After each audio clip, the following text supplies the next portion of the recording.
Today, we're discussing a topic that is all too familiar if you're a woman of childbearing age or have had a child in the workplace: pregnancy and performance bias. Now, pregnancy is one of the most predictable life events within the working population. I mean, it takes a whole 9 months from conception to delivery. Yet, in many organizations, the moment a pregnancy is announced, assumptions about performance begin to shift. Projects are quietly reassigned, promotion conversations are paused, and strategic opportunities are deferred. These decisions are often made with the best intentions, the intention of being supportive. But when examined closely, they frequently reflect assumption rather than evidence. Pregnancy is a physiological state that requires thoughtful risk management. It is not in itself a signal of reduced professional capability. Most healthy pregnancies allow individuals to continue performing cognitively demanding work.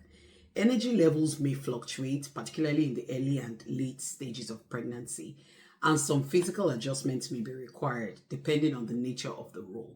But overall, the ability to analyze, lead, negotiate, and make strategic decisions generally remains intact. The difficulty arises when organizational responses are driven by perception rather than structured assessment. In many cases, the first response to pregnancy is protective withdrawal. Managers begin removing responsibilities before the individual has expressed any difficulty performing them. High visibility assignments may be transferred to others for continuity's sake. Advancement discussions are postponed under the assumption that future availability will be uncertain. Over time, these well-intentioned adjustments can unintentionally sideline high-performing professionals at precisely the moment they are navigating an important life transition. Another dimension of this issue appears even earlier in the employment life cycle. In some workplaces, the bias begins before pregnancy itself has even occurred. Women of childbearing age may be perceived as a potential future disruption, particularly in roles that require continuity, travel, long-term project leadership. Hiring decisions can quietly favor candidates who are assumed to be less likely to take maternity leave. I've witnessed this in organizations I've worked with, so it's not a fallacy. A similar shift sometimes occurs when a woman marries while already employed. A change in marital status can subtly alter managerial expectations.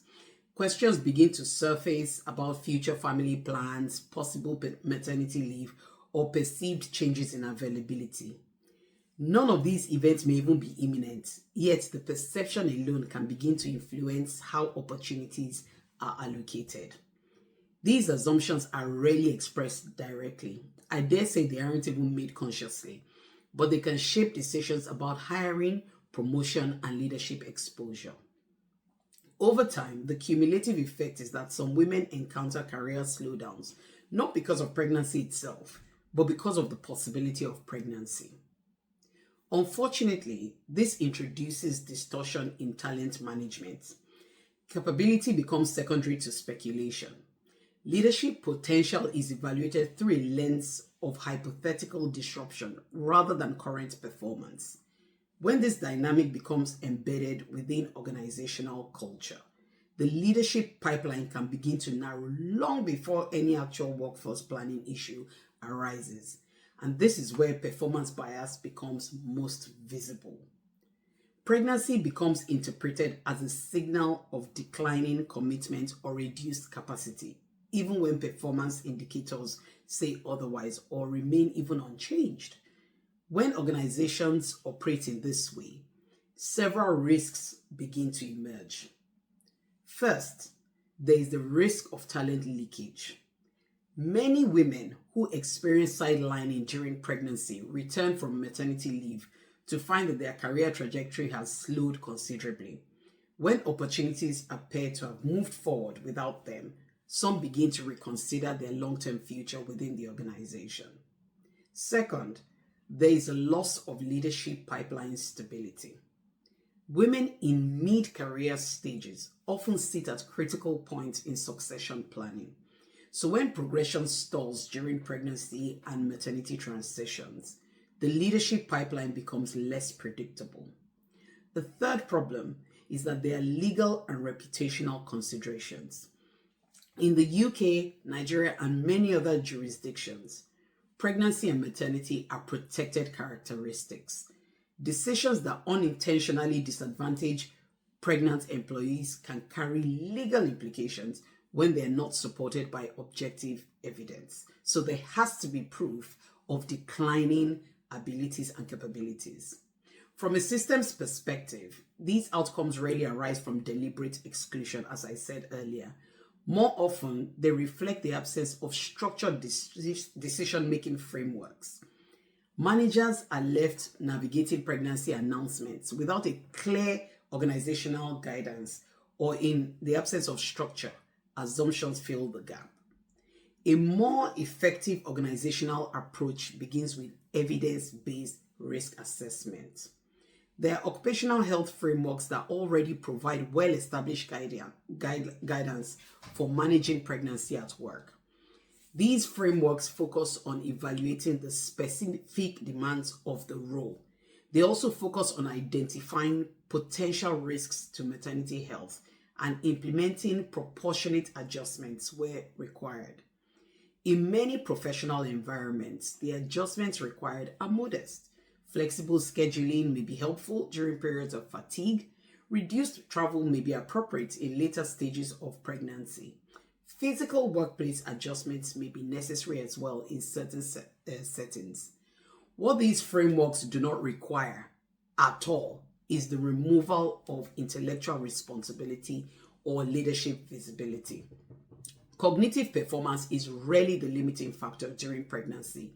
Strategic thinking, judgment, and leadership capacity typically remain largely unchanged.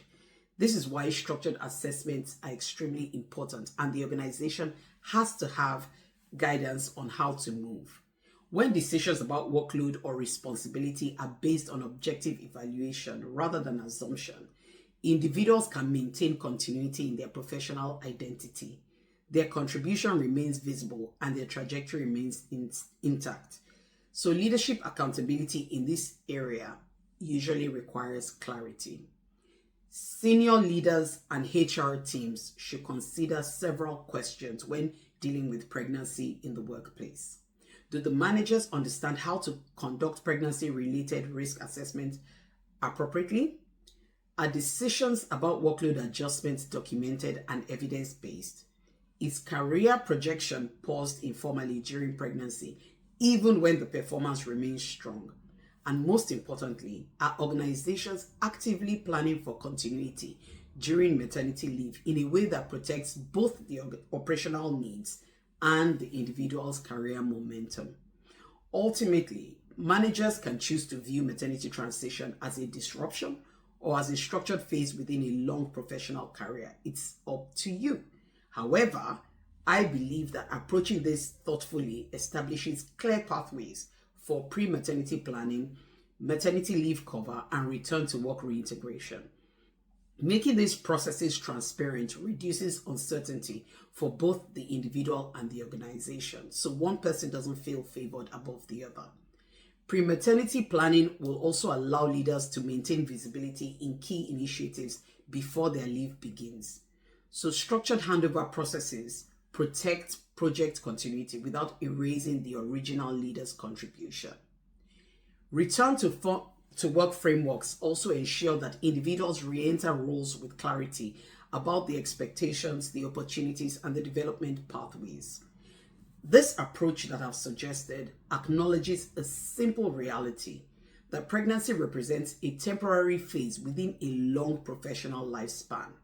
Responding proportionately and intelligently will preserve both performance and trust. So when responses to pregnancy are driven by assumption, the long-term cost often appears in form of disengagement, stalled career, and preventable attrition. At its core, the issue is not pregnancy. The issue is how organizations interpret pregnancy. When pregnancy is viewed primarily through a lens of risk avoidance, opportunities narrow. But when it is managed through structured occupational health principles, capability remains visible and performance continuity is maintained.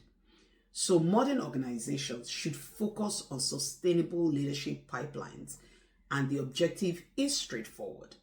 Design systems that allow individuals move through life transitions without unnecessary career disruption.